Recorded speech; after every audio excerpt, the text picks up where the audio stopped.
A major political shakeup here in the Northwest. Record low voting numbers across the province. And the war in Ukraine hits a grim milestone.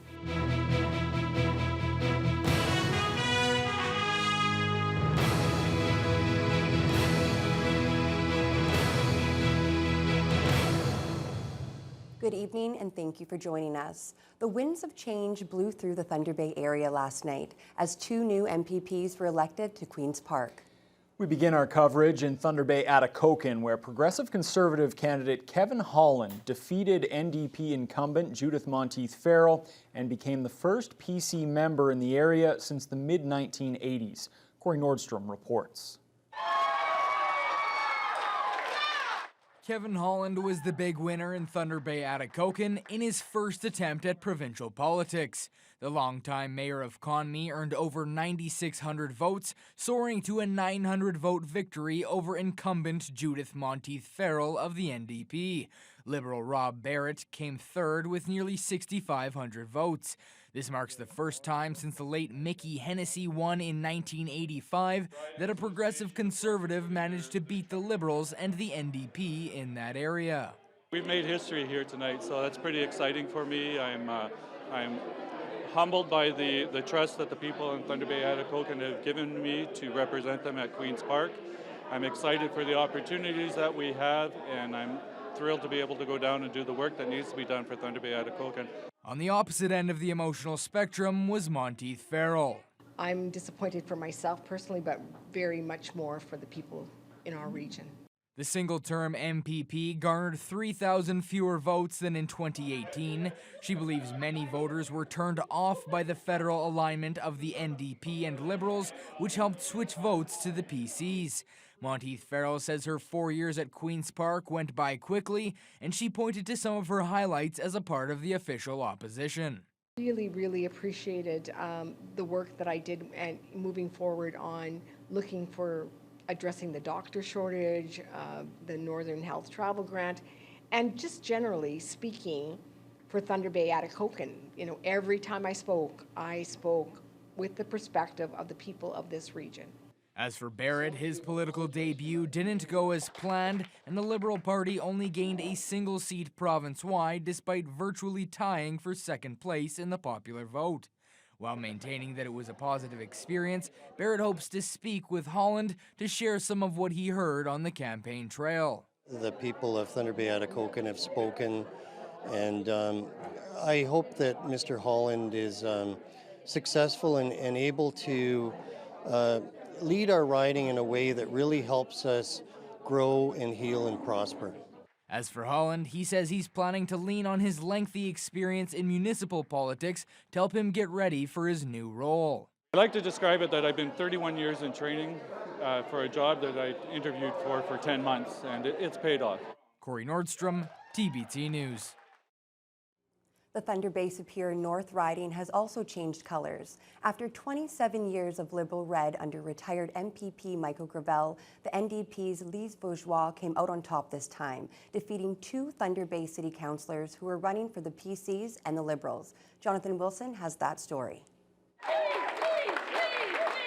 After losing by just 800 votes to Michael Gravel in 2018, this time around it was an 800-vote victory for NDP candidate Lise Bourgeois in Thunder Bay Superior North. It was a close race throughout the night, but Bourgeois managed to hold the lead, finishing with over 8,400 votes.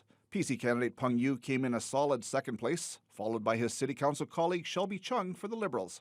For Bourgeois, it was a sweet victory after coming so close 4 years ago. I feel very excited, and I think by tomorrow it'll start to sink in and I'll have to figure out what this actually means. Certainly changes my life, but it's something I've wanted to do for a long time, and I feel like I bring skills that I hope will be helpful to the people in our region. Peng Yu was keeping up his positive attitude despite falling short in his predictions of victory. Had he won, he would have been the first PC candidate to win in that area since 1967. I feel disappointed, and through lots of hard work, and really want to make a change. But however, like I said all along, personality that can be changed. I'm a positive guy. moving forward and congratulate everyone. That's why I went to the camp to congratulate Liz. And he wasn't the only defeated candidate to stop by Vaugeois' election night party, as Chung also came by to congratulate the newest member of the NDP caucus. This was the first provincial election run for the two-term city councillor. She's not ruling out another attempt in the future, as Chung's spirits were raised by her supporters during the campaign. You know, we didn't get enough votes to get across the post this time, and you know, that's I just want to hug them, because I couldn't have done any of this without their support, and it's been so lovely just getting out into the communities, talking to people. It's been a tough 2 years, and we have a lot of issues, and this is a very heavy riding. I wish Liz all the best. Vaugeois admits her time at Queen's Park will start out with many challenges, as NDP leader Andrea Horwath is stepping down, and she'll be attempting to sway a Ford government with a solid majority.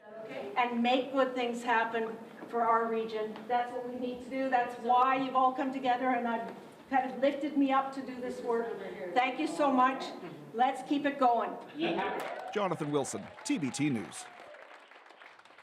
Well, Kevin Holland won't be the only member of the PC caucus from here in the Northwest. Voters in Kenora Rainy River once again put their faith in incumbent Greg Rickford.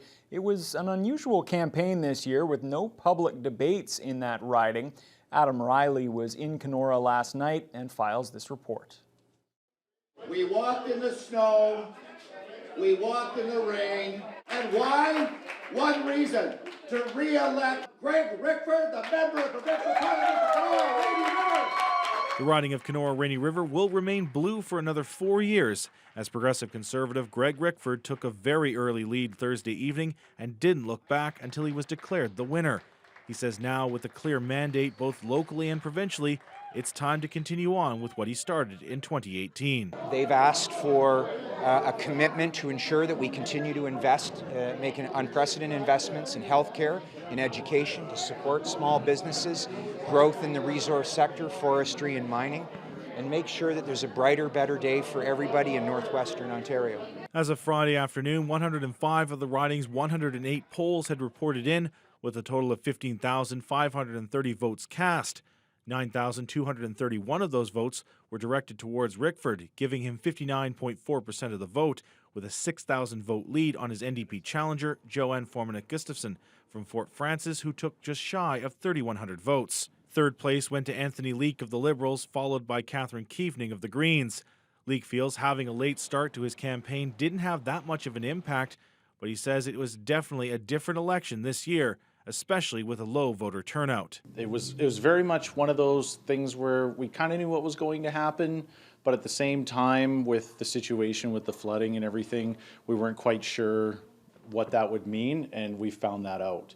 But overall, it was a good campaign. It was a little bit different than without the debates and all that, but at the same time, you gotta do it. Leake says the message from voters was clear and looks forward to rebuilding the Liberal Riding Association in the region going forward. Meanwhile, for Rickford, who served the last 4 years in several different cabinet roles, says he's enjoyed every minute of it, but won't speculate on whether or not the next 4 years will see him return to those roles. I'll simply say that I think that it's a very special responsibility, one that I've had federally and provincially, and at every turn have tried to leverage for the benefit of the people here in Kenora and Kenora Rainy River in the 2 chapters of my political career. Adam Riley, TBT News. Meanwhile, the preliminary results in Kibetanung indicate Sol Mamakwa will be re-elected MPP by a comfortable margin. The race in that riding was fraught with polling issues and long delays. Still today, only 45 of 51 polls had reported as of late this afternoon.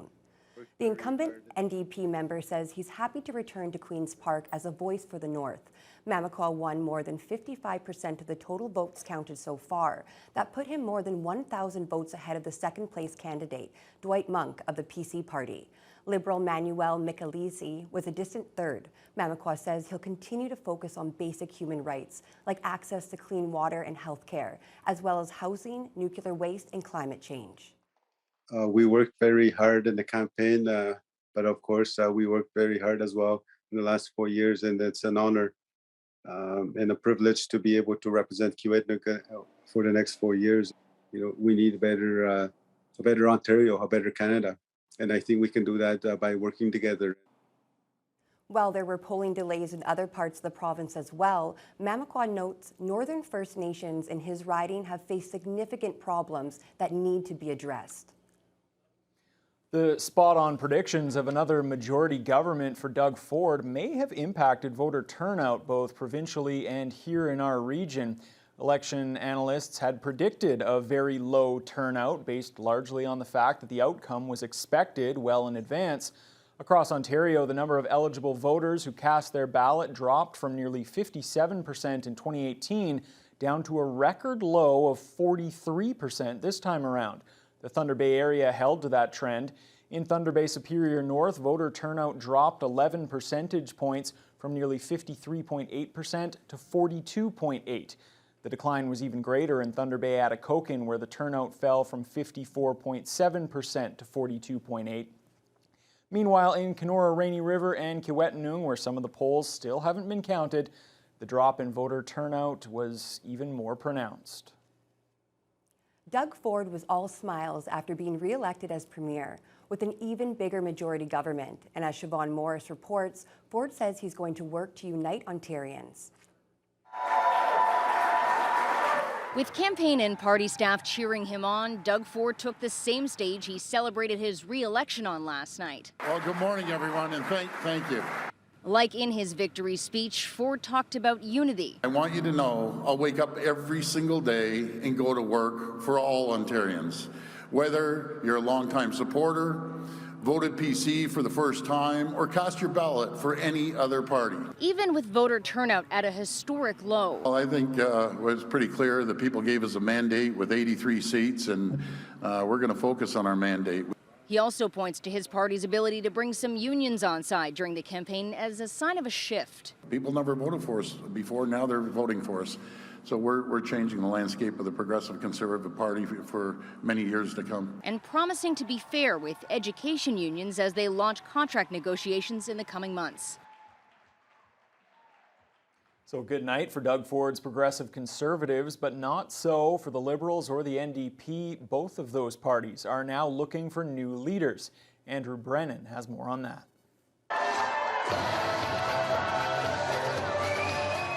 The celebrating and the dancing didn't last long in Hamilton. Then came, as Andrea Horvath called them, the tears of pride. It's time for me to pass the torch, to pass the baton, to hand off the leadership of the NDP. And you know what? It makes me sad, but it makes me happy because our team is so strong right now. In her fourth campaign as leader, Andrea Horvath saw the NDP falter from its highs in 2018. Ontario Liberals have elected to the legislature will do their part. In fact, will do more than their part to help grow a new and energetic progressive movement here in Ontario. It will, however, be a movement that will be led by a new leader. Stephen Del Duca also looked to be positive as he announced his resignation, but it will be at least another 4 years before the Liberals can even hope to regain official party status. For many voters, the parties lost their way. Well, the NDP forgot where they came from. They forgot about the labor workers. They forgot about the unions. And the Liberals are just, because of Mr. Trudeau, everybody lost faith in him. I just think there's not a lot of difference between the right and the left anymore. The Liberals and the NDP have no personality, only, how do I call it? They are always aggressive, nothing else. They didn't say anything. On CTV's Election Night special, Evan Solomon said the Ford Nation machine is going to prove hard to overcome. In Ontario, the Liberals and the NDP have to figure out, where do they go now? There's leadership races. That's one thing. That's technical.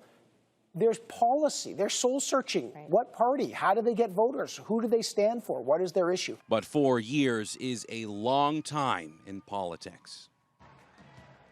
A teenager from Sioux Lookout has now been identified as the victim of Thunder Bay's 5th homicide of the year.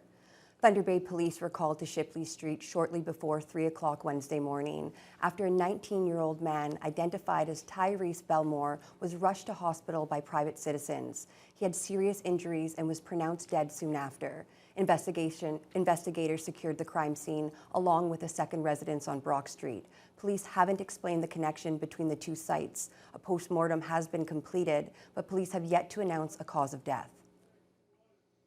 Well, police have named the accused in Tuesday evening's serious assault on May Street. 22-year-old Rajan Rahim Johnson of Toronto appeared in court today and has been remanded into custody. The victim remains in hospital with serious injuries. Also today, a 49-year-old local man faces child pornography and voyeurism charges. Stephen Gary James turned himself into police this morning after officers searched a Woodcrest Road home last week and found incriminating computer files. James appeared in court today. He's been released with conditions and a future court date. Lakehead University graduates donned their caps and gowns today as yesterday's online convocation was followed up with in-person graduation ceremonies at LU's hangar. Lee Noonan has more. This is the first time since the onset of the pandemic that Lakehead has held any in-person graduation events. University President Moira McPherson says she is so excited to be on campus celebrating the students' achievements. This cohort of students, this graduating class, they've had everything thrown at them. And, still they've responded, they've come back strong, and they've succeeded getting to this point today. So really important for the students to be able to celebrate with family and friends. 3 ceremonies were held throughout the day. Sasha Wilson is the voice for her class for the 12 o'clock ceremony. She says she is proud of her classmates for getting through the pandemic and wants to encourage them to follow their passions. I knew I wanted to speak at convocation since I entered university, and I wasn't sure if it was going to happen, especially with COVID, but I'm really, really grateful to get this opportunity and address my peers and just congratulate everyone on all of their amazing accomplishments these last 4 years.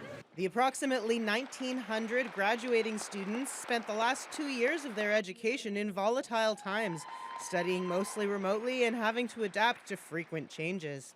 I'm feeling so excited, and I just want to mention that I want to dedicate all my efforts and all my achievements to my parents. It's been a wonderful 2 years doing my master's, and it was a lot with the pandemic and all of that, but I'm just really grateful that I'm here today and I'm graduating.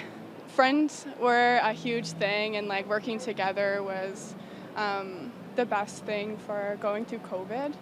The mood was jubilant in the LU hangar as each student walked up to the stage and heard their name called to the cheers of friends and family.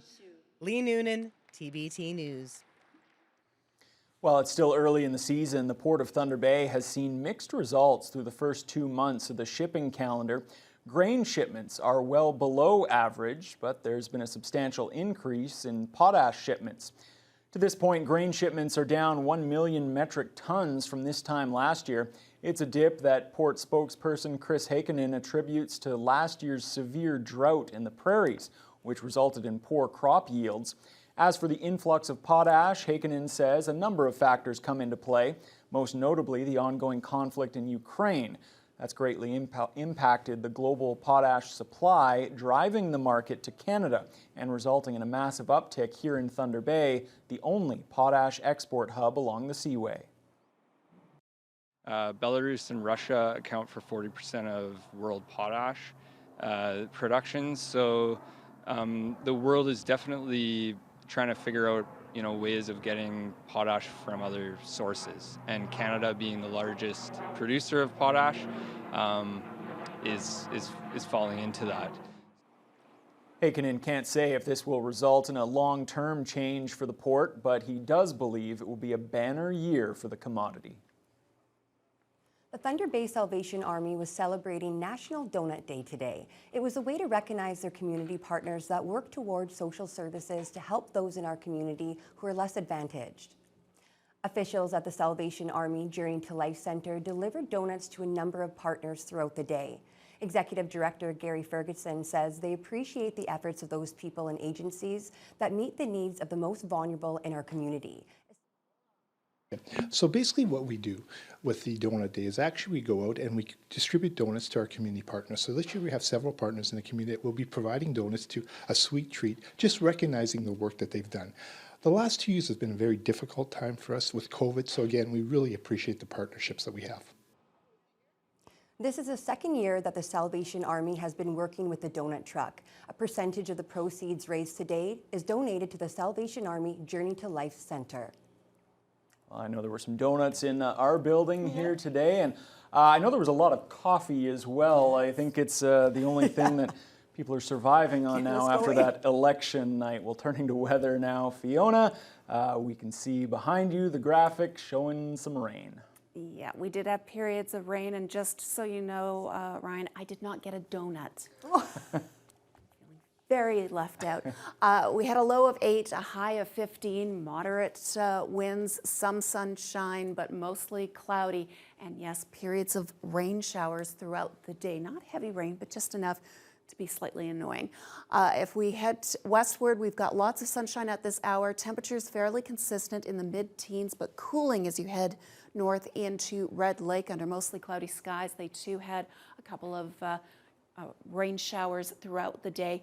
It cools as you head eastward into Sioux Lookout, Armstrong, Pickle Lake, all in the single digits. Greenstone at 9. They had rain the majority of the day with brief periods of just heavy cloud, which is what they've got right now. Marathon currently at 10, and Sault Ste. Marie actually topped out with a high of 19 just a few hours ago, but temperatures have been dropping sharply this evening. They're currently at 11. Now, in the city of Thunder Bay, we are going to see the skies clear out, but that's going to make for a kind of a cool night with a low of 4, and those cooler temperatures will continue into the weekend. I'll have more details later on in the news hour. Okay, thanks a lot, Fiona. Well, it has now unfortunately been 100 days since the start of the war in Ukraine. That's when Russia invaded. We'll have all the latest details as your Friday News Hour continues. Today, the Ukrainian president not only thanked soldiers wounded in the war, but sent a message of strength and confidence to his people.